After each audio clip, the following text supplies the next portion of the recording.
And for more on this story now, we are joined by Republican Congressman Mike Carey, who represents Ohio's 15th district. It's south of Columbus on down to the West Virginia border and points west of that as well. Congressman, thank you for joining us. Great to be with you this morning. So you say Congressman, you say Secretary Mayorkas has lost control of the border situation. So where do you think he's gone wrong?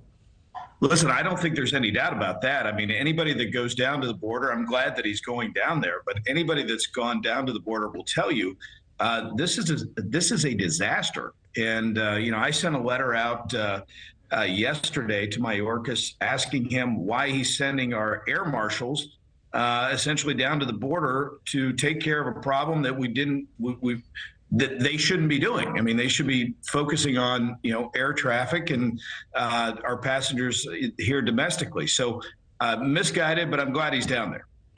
Well, the Biden administration has said in the past we need comprehensive immigration reform. You are in Congress. You're in a position to do that. What solutions are you offering that the Biden administration may not have considered yet?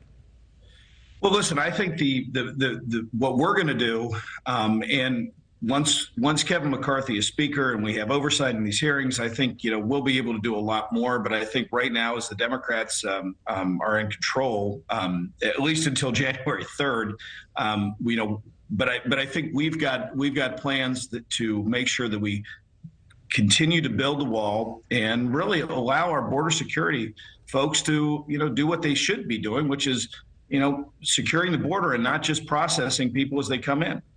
Well, so building a wall is one thing, but they sell ladders at the Home Depot in Ciudad Juarez and other places across the border. So there clearly needs to be some form of policy change. And you said, I don't think anybody disagrees about the mess there is at the border. I think you're right.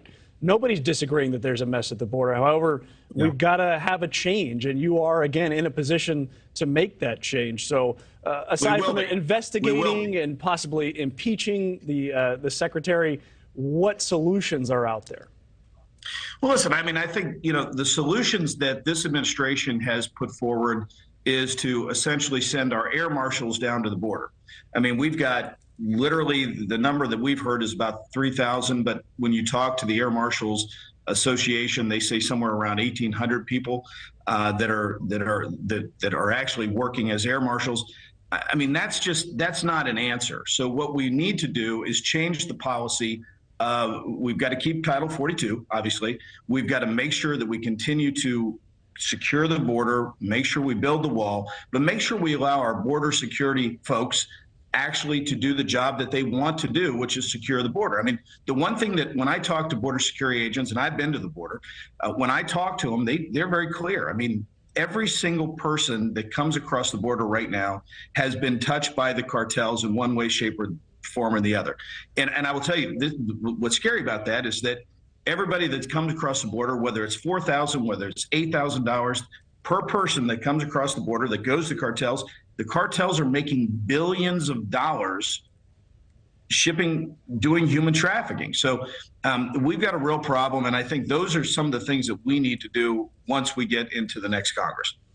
And you had specifically already mentioned the air marshals that are being sent down there. Yep. Why do you find that to be so objectionable?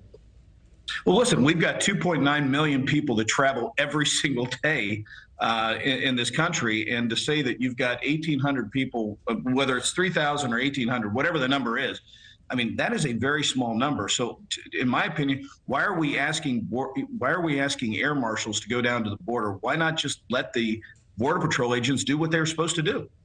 All right. That is Congressman Mike Carey, who represents Ohio's 15th district. And we appreciate your time, sir. Great to be with you.